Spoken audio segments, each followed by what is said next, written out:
that you'd like. Vanilla's kind of a classic addition to whipped cream. And now I'm just going to,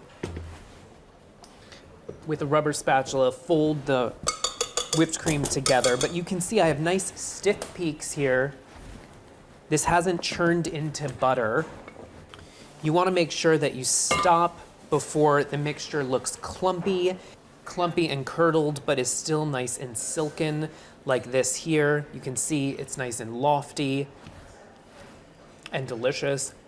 Now, some other methods that might be out there, you guys, on the internet for stabilizing your whipped cream, we've tried them all, and really gelatin is the best. Now, I know that a lot of you out there look for other sources other than gelatin in a lot of recipes because it is a meat-based product, but we've tried agar-agar, we tried a cornstarch slurry mixture, and really we didn't have as much success in keeping your whipped cream nice and lofty and stable like this with very little weeping. Okay, this is the gelatin mixture.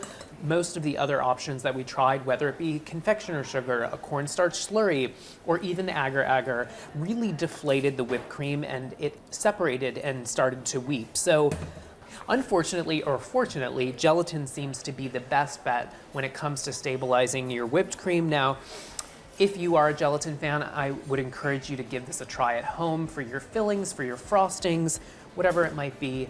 As always, you guys, we love the kitchen conundrums that you send our way, so reach out to us using the hashtag Kitchen Conundrums.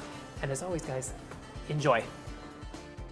And as always, guys, click like and subscribe.